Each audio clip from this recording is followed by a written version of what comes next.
Friends, how are you? Welcome in this video. आज आपण superposition of waves ह्या चॅप्टरचा part number 17 बघणार आहोत. आजचा टॉपिक सुरू करण्यापूर्वी कालच्या व्हिडिओमध्ये आपण काय बघितलंय ते आपण एकदा रिवाइज करूयात. काल आपण सोनोमीटर बघितला होता. आठवते सर्वांना? सोनोमीटरमध्ये आपण काय काय बघितलेलं? एक रेक्टँग्युलर वुडन बॉक्स आहे. It is placed on a table.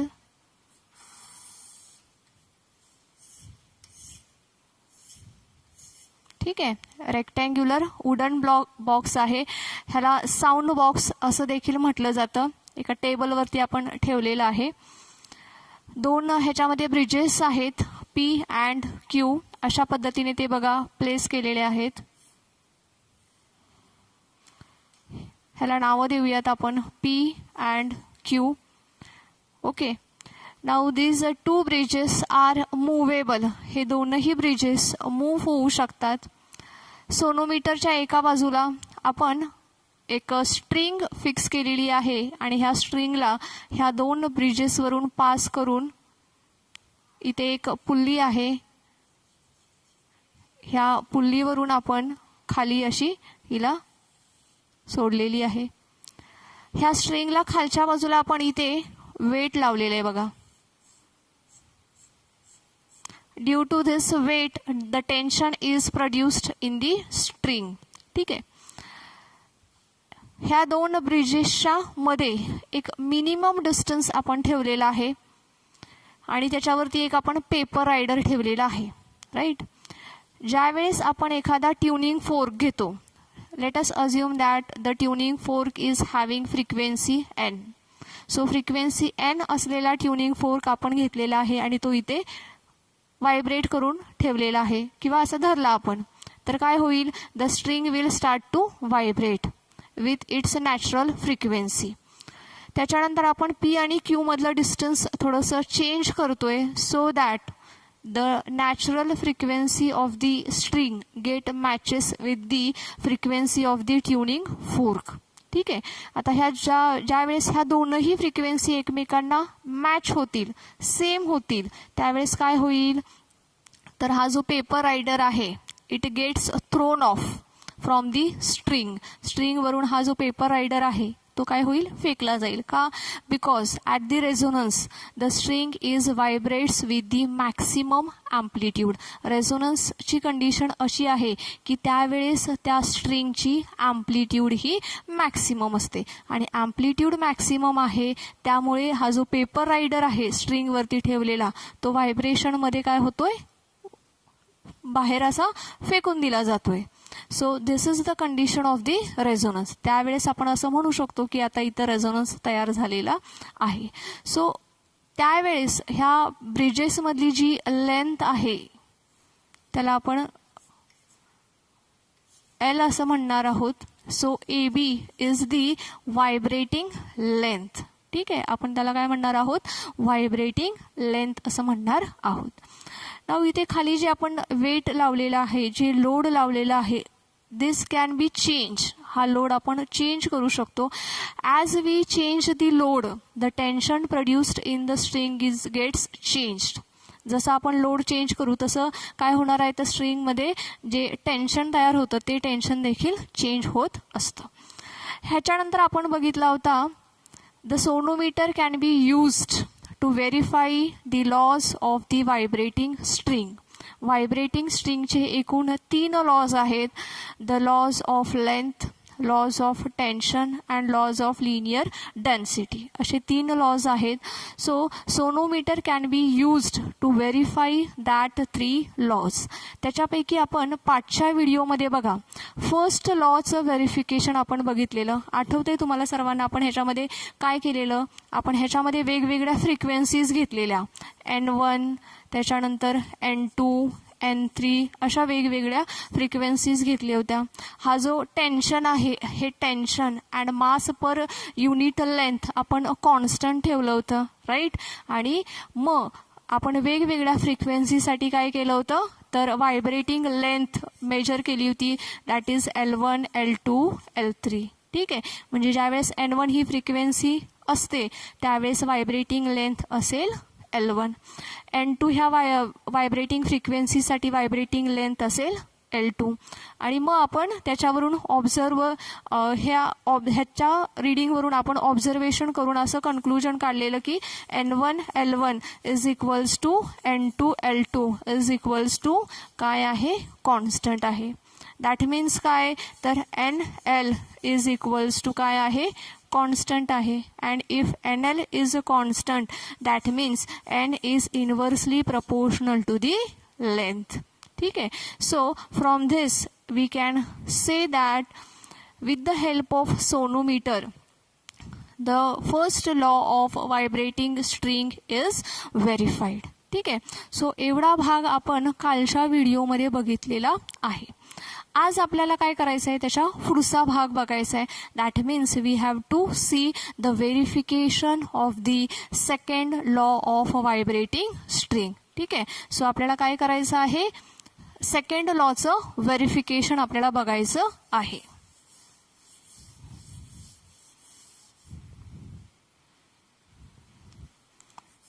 So verification of second law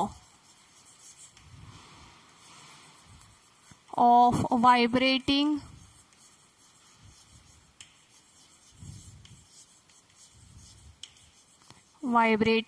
string. ठीक आहे.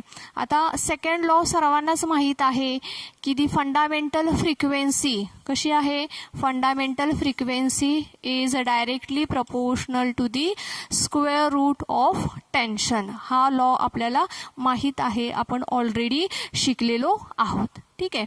आज आपल्याला ह्याचं व्हेरिफिकेशन बघायचं आहे with the help of the sonometer. ठीक आहे. तर फ्रिक्वेन्सी कशी आहे, directly proportional to the square root of the tension आहे. That means the length and mass per unit length is kept constant. L आणि M हे कसे असणार आहेत, कॉन्स्टंट असणार आहेत. राईट. लेंथ कशी असणार आहे, कॉन्स्टंट असणार आहे. आणि मास कसा असणार आहे, याचा कॉन्स्टंट असणार आहे. ठीक आहे. सो आपण वेगवेगळ्या फ्रिक्वेन्सीचे ट्युनिंग फोर्क्स घेणार आहोत. So for example N1, N2 किंवा N3 असे ट्युनिंग फोर्क्स आपण घ्यायचे आहेत. राईट. व्हायब्रेटिंग लेंथ म्हणजेच ह्या दोन ब्रिजेसमधलं जे डिस्टन्स आहे ते डिस्टन्स आपण चेंज करणार नाही. ती व्हायब्रेटिंग लेंथ आपल्याला कॉन्स्टंट ठेवायची आहे. ठीक आहे. आपण काय करणार आहोत, N1 हा जर का ट्युनिंग फोर्क आपण घेतला तर ही जी लेंथ आहे ती कॉन्स्टंट ठेवायची आहे. आणि हे वेट आपल्याला चेंज करायचं आहे सो दॅट इथला जो पेपर रायडर आहे तो खाली पडेल. पेपर रायडर खाली पडेल म्हणजेच काय होईल, रेझोनन्स तयार होईल. रेझोनन्स होईल म्हणजेच काय होईल, तर ह्या स्ट्रिंगची natural frequency gets match with the frequency of the tuning fork. इथे एक आपण काय केलेलं आहे, ट्युनिंग फोर्क धरलेला आहे. ठीक आहे. सो ह्या ट्युनिंग फोर्कच्या फ्रिक्वेन्सी बरोबर काय होणार आहे, मॅच होणार आहे. त्यावेळेस रेझोनन्स तयार होतो आणि रेझोनन्स तयार झाला की हा काय होणार आहे, पेपर रायडर खाली पडणार आहे. तर जोपर्यंत तो पेपर रायडर खाली पडत नाही म्हणजेच याचा अर्थ जोपर्यंत रेझोनन्स तयार होत नाही, म्हणजेच याचा अर्थ जोपर्यंत स्ट्रिंगची नॅचरल फ्रिक्वेन्सी ही सेम होत नाही तर व्हायब्रेटिंग फ्रिक्वेन्सी एवढी सेम होत नाही, तोपर्यंत आपल्याला इथलं हे जे टेन्शन आहे हे टेन्शन आपल्याला चेंज करायचं आहे. राईट. सो एका ठराविक टेन्शनला फॉर एक्झाम्पल N1 ह्या फ्रिक्वेन्सीसाठी जर का टेन्शन T1 ठेवलं तर आपल्याला काय मिळणार आहे, रेझोनन्स मिळणार आहे असं आपण कन्सिडर करूयात. राईट. सो ज्यावेळेस फ्रिक्वेन्सी N1 असेल आणि ज्यावेळेस टेन्शन हे T1 असेल त्यावेळेस काय होईल, रेझोनन्स तयार होईल आणि ही व्हायब्रेटिंग लेंथ असेल L विच इज कॉन्स्टंट. ठीक आहे. आता सेम एक्सपेरिमेंट आपल्याला पुन्हा रिपीट करायचं आहे. आता दुसऱ्या वेळेस फ्रिक्वेन्सी आहे N2. ठीक आहे. N2 फ्रिक्वेन्सी असलेला ट्युनिंग फोर्क आपण घेतलेला आहे आणि तो इथे आपण टच केलेला आहे. ह्या वुडन बॉक्सला. As it touches to the wooden box the string will start to vibrate. ही स्ट्रिंग व्हायब्रेट व्हायला सुरुवात होईल. राईट. पेपर रायडर आहे ह्याच्यावरती, तो लगेच खाली पडेल का? नाही पडणार, कारण की फ्रिक्वेन्सी मॅच झालेली नाही आहे. फ्रिक्वेन्सी मॅच करण्यासाठी आपल्याला काय करावं लागेल? तर इथलं टेन्शन आपल्याला चेंज करावं लागेल. राईट. आपण टेन्शन चेंज केल्यानंतर एक वेळ अशी येईल की रेझोनन्स तयार होईल आणि हा जो पेपर रायडर आहे तो खाली पडेल. सो दॅट टेन्शन जे असेल ते आपल्याला नोट करायचं आहे आणि ते टेन्शन असेल T2. राईट. अशाच पद्धतीने आपल्याला काय करायचं आहे? अजून परत पुढची फ्रिक्वेन्सी घ्यायची आहे. N3 ही फ्रिक्वेन्सी घ्यायची आहे आणि त्या फ्रिक्वेन्सीसाठी पुन्हा सेम एक्सपेरिमेंट आपल्याला रिपीट करायचं आहे. आणि हा एक्सपेरिमेंट रिपीट करत असताना परत आपल्याला इथलं टेन्शन चेंज करावं लागेल. आणि हे जे टेन्शन असेल ते आत्ताचं टेन्शन असेल, let us assume that tension will be T3. असंच जर का आपण फ्रिक्वेन्सी चेंज करत गेलो तर आपल्याला टेन्शन देखील काय मिळणार आहे? वेगवेगळं मिळणार आहे. बाय द एंड जर का आपण ऑब्झर्वेशन केलं तर आपल्याला काय मिळेल ऑब्झर्वेशनमध्ये? N1/√T1. हे जर का आपण कॅल्क्युलेशन केलं, N1/√T1 हे जर का आपण कॅल्क्युलेशन केलं तर काय मिळणार आहे? दिस इज इक्वल्स टू N2/√T2 असं मिळेल. ओके. काय मिळेल आपल्याला? N1/√T1 इज इक्वल्स टू काय मिळेल? N2/√T2 असं मिळेल. आपण जर का अजून पुढच्या रिडिंगसाठी कॅल्क्युलेशन केलं तर काय मिळेल सांगा बरं? तुम्हाला पण सांगता येईल. आपल्याला ते मिळेल N3/√T3. That means it is almost equals to constant. हे काय आहे सर्व? मग इक्वल्स टू कॉन्स्टंट आहे. Right. So from this expression काय आहे एक्सप्रेशन मिळालं आपल्याला? तर N1/√T1 is equals to N2/√T2 is equals to N3/√T3 equals to constant. ठीक आहे. सो फ्रॉम दिस एक्सप्रेशन ह्या वाक्यावरून आपण काय लिहू शकतो? In general we can write that N/√T is equals to constant. काय लिहू शकतो आपण? In general N/√T is equals to constant. Now N/√T is equals to constant हा जर का √T इथे खाली आहे त्याला जर का मी काय केलं इकडच्या बाजूला आणलं तर काय होईल? ते N equals to constant into √T होईल. ओके. म्हणजेच याचा अर्थ काय होईल मग? N is directly proportional to the √T. Okay. हा कॉन्स्टंट आहे. So this is the constant of proportionality. हा काय आहे? कॉन्स्टंट ऑफ प्रपोर्शनॅलिटी आहे. Hence N is directly proportional to the √T. And thus we can say that with the help of sonometer we have verified the second law of vibrating string. ठीक आहे. So आपण एकदा ह्याची revision बघूयात. Verification of second law of vibrating string ह्याच्यामध्ये आपण काय काय घेतलेलं आहे? तर वेगवेगळी फ्रिक्वेन्सीचे ट्युनिंग फोक्स घेतलेले आहेत. N1, N2, N3 ह्या त्यांच्या व्हायब्रेटिंग फ्रिक्वेन्सीज आहेत. आपण एक्सपेरिमेंट केलेला आहे. ह्याच्यामध्ये लेंथ आणि मास पर युनिट लेंथ आपण कॉन्स्टंट ठेवलेला आहे. प्रत्येक फ्रिक्वेन्सीसाठी आपण टेन्शन ॲडजस्ट केलेलं आहे आणि सो दॅट आपल्याला इथे रेझोनन्स मिळालेला आहे. ठीक आहे. तर ते टेन्शन आपण नोट डाऊन केलेलं आहे. N1 ह्या फ्रिक्वेन्सीसाठी आपल्याला टेन्शन मिळालेलं आहे T1. N2 ह्या फ्रिक्वेन्सीसाठी आपल्याला टेन्शन मिळालेलं आहे T2. N3 ह्या फ्रिक्वेन्सीसाठी आपल्याला टेन्शन मिळालेलं आहे T3. आपण जर का ऑब्झर्वेशन केल्यानंतर जर का हे कॅल्क्युलेशन केलं N1/√T1 हे जर का कॅल्क्युलेशन केलं तर दॅट इज इक्वल्स टू आपल्याला मिळेल N2/√T2. That is equals to असेल N3/√T3. ठीक आहे. So all these calculations are equal and which is equals to the constant. That means in general आपण काय सांगू शकतो मग? N/√T is equals to constant. That means n is directly proportional to the under root of t. So thus the second law of vibrating string is verified with the help of the sonometer. Right. त्याच्यानंतर आपल्याला बघायचं आहे verification of the third law of vibrating string. Vibrating स्ट्रिंगचा आपल्याला तिसरा लॉचं verification बघायचं आहे. So आपण ते बघूयात आता.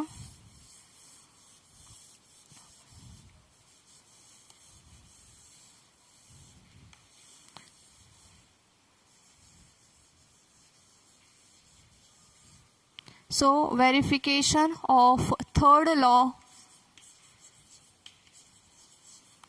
verification of third law of vibrating string आपल्याला बघायची आहे. तर हा एक्सपेरिमेंट करण्यासाठी, ह्याचं व्हेरिफिकेशन करण्यासाठी let us assume that the दोन स्ट्रिंग आपल्याला अज्युम करायच्या आहेत, कन्सिडर करायच्या आहेत. The first string is having mass per unit length as a M1. ठीक आहे. पहिली जी स्ट्रिंग आहे त्या स्ट्रिंगचा मास पर युनिट लेंथ किती आहे तर M1 आहे. अशाच पद्धतीने आपण अजून दुसरी एक स्ट्रिंग घेणार आहोत, तिचा मास पर युनिट लेंथ आहे M2. ठीक आहे. सो दोन वेगवेगळ्या स्ट्रिंग आपण ह्याच्यामध्ये घेतलेले आहे. पहिली स्ट्रिंगचा मास पर युनिट लेंथ आहे M1 आणि दुसऱ्या स्ट्रिंगचा मास पर युनिट लेंथ आहे M2. ठीक आहे.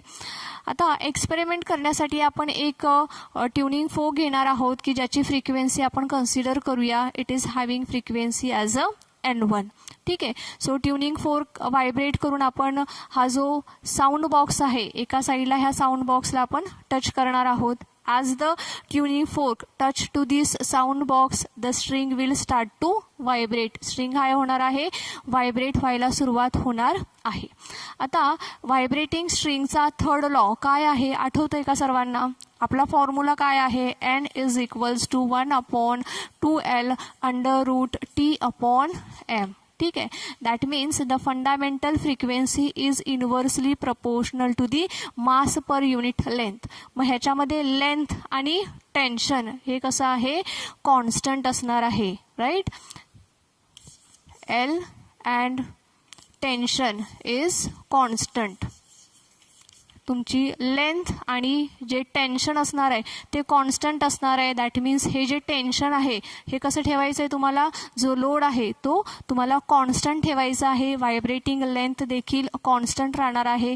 चेंज काय होणार आहे ह्याच्यामध्ये तर fundamental frequency and mass change होणार आहे, मास पर युनिट लेंथ चेंज होणार आहे. सो पहिली स्ट्रिंग आपण इथे लावलेली आहे की जिचा मास पर युनिट लेंथ आहे M1 आणि ट्युनिंग फोर्कची फ्रिक्वेन्सी आहे N1. तर ज्या वेळेस आपण ह्याचं रीडिंग नोट करू त्यावेळेस आपल्याला व्हायब्रेटिंग लेंथ मिळेल L1. राईट. व्हायब्रेटिंग लेंथ किती मिळेल आपल्याला, L1. ठीक आहे. सेम एक्सपेरिमेंट आपल्याला दुसऱ्यांदा रिपीट करायचं आहे, परंतु आता ह्या वेळेस आपण दुसरी स्ट्रिंग घेणार आहोत. ठीक आहे. आपण काय घेणार आहोत आता, दुसरी स्ट्रिंग घेणार आहोत की ज्या दुसऱ्या स्ट्रिंगचा मास पर युनिट लेंथ असेल M2. ठीक आहे. आता M2 मास पर युनिट लेंथ ह्या स्ट्रिंगचा आहे. आपल्याला सेम एक्सपेरिमेंट पुन्हा रिपीट करायचं आहे. मग इथे जी तुम्हाला व्हायब्रेटिंग लेंथ मिळेल ती असेल L2. ठीक आहे. तर आपल्याला आता दोन व्हायब्रेटिंग लेंथ मिळालेल्या आहेत. पहिल्या स्ट्रिंगसाठी मिळालेली आहे L1, दुसऱ्या स्ट्रिंगसाठी मिळालेली आहे L2. From the observation if we calculate L1 √M1, काय काढलेलं आहे आपण, L1 √M1. हे जर का आपण कॅल्क्युलेट केलं तर दॅट इज इक्वल्स टू असेल L2 √M2. ठीक आहे. कसं असेल, L1 √M1 is equals to काय मिळेल आपल्याला, L2 √M2 from the observation. Observation करून आपल्याला हे कन्क्लुजन मिळालेलं आहे. So in general we can say that L √M is equals to काय असेल, हे कॉन्स्टंट असेल. ठीक आहे. इन जनरल आपल्याला काय मिळालेलं आहे, L √M is equals to constant. आता द फर्स्ट लॉ ऑफ लेंथमध्ये आपण बघितलेलं आहे की the fundamental frequency is inversely proportional to the length. Fundamental frequency कशी आहे, is inversely proportional to the length आहे. Okay, that means the fundamental frequency is inversely proportional to the square root of the mass per unit length. का, कारण की length कशी आहे, inversely proportional आहे. This length is multiplied with the square root of mass per unit length. त्यामुळे हा जो square रूटमध्ये एम आहे that is also inversely proportional to the fundamental frequency. So from in conclusion we can write that N is inversely proportional to the under root of mass per unit length. And from this we can say that with the help of the sonometer the third law of vibrating string is verified.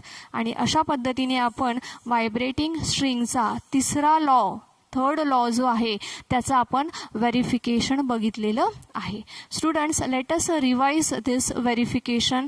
बघा, आपण 2 strings घेतलेले आहेत. एका स्ट्रिंगचा मास per unit length आहे m1, दुसऱ्या स्ट्रिंगचा आहे m2. ठीक आहे, ही जी व्हायब्रेटिंग लेंथ आहे ती आपण फिक्स ठेवणार आहोत, ती आपल्याला चेंज करायची नाहीये. टेन्शन देखील आपण चेंज करत नाही आहोत. फ्रिक्वेन्सी घेतोय आपण N1 ह्या फ्रिक्वेन्सीसाठी पहिल्या स्ट्रिंगसाठी आपल्याला जी व्हायब्रेटिंग लेंथ मिळेल ती असेल L1. दुसरी स्ट्रिंग आपण लावणार आहोत, तिचा मास पर युनिट लेंथ आहे M2, त्याच्यासाठी आपण व्हायब्रेटिंग लेंथ आपल्याला मिळेल ती असेल L2. रिमेंबर, आपल्याला टेन्शन कॉन्स्टंट ठेवायचं आहे. जर का ऑब्झर्वेशन आपण घेतलं आणि कॅल्क्युलेशन केलं हे L1 under root M1, so that is equals to असेल L2 under root M2. So in general आपण काय लिहू शकतो, तर L under root M is equals to constant. So by conclusion we can say that n is inversely proportional to the under root of mass per unit length because fundamental frequency is inversely proportional to the length from the first law of length. So अशा पद्धतीने आपण सोनोमीटरचा वापर करून verification of the third law बघितलेला आहे. So ह्याच्या पुढचा एक छोटासा टॉपिक आपण आज बघणार आहोत अँड तो टॉपिक आहे beats.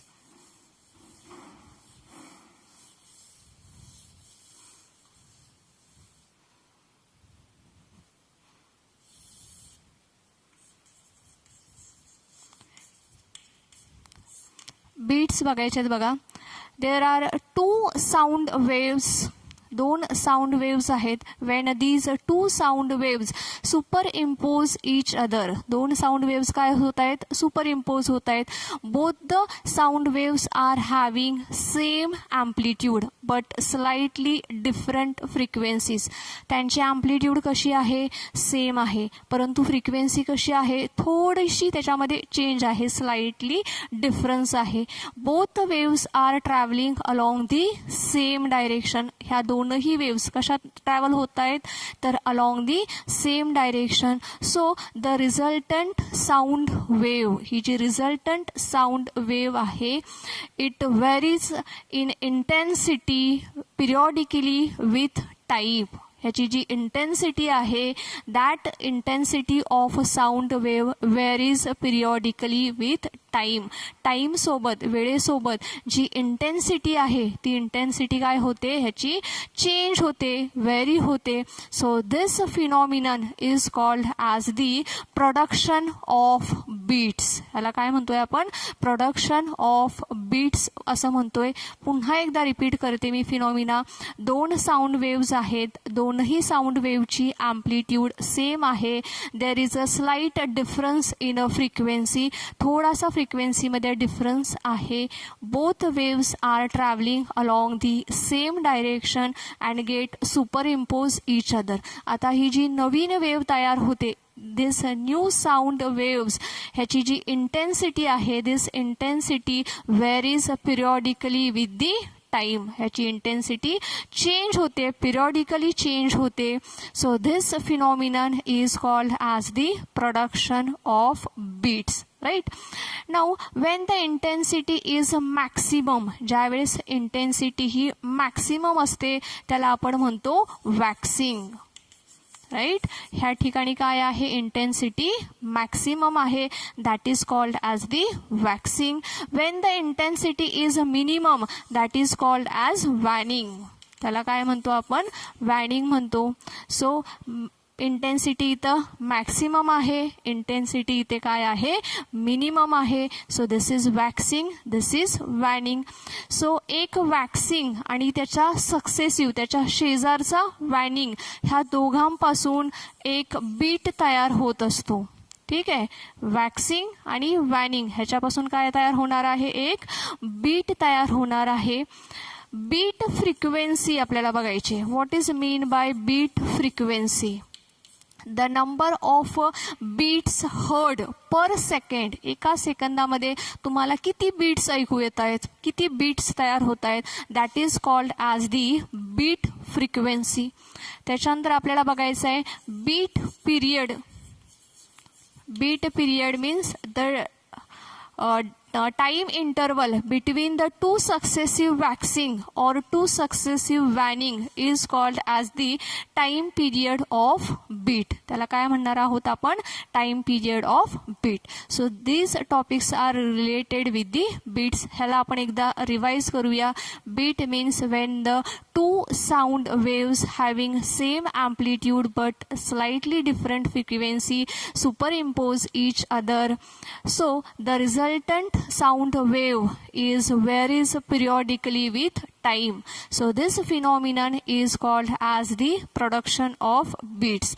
When the intensity is maximum, this is called as waxing. Intensity minimum असेल त्याला आपण म्हणणार आहोत वॅनिंग. एक वॅक्सिंग आणि एक वॅनिंग ह्यांच्यापासून तयार होते beats. The number of beats completed in a 1 second is called as the beat frequency, and the time interval between the two successive waxing or two successive waning त्याला आपण म्हणणार आहोत time period of beats. Okay. In next lecture we will see the analytical treatment of beats. Okay students, thank you.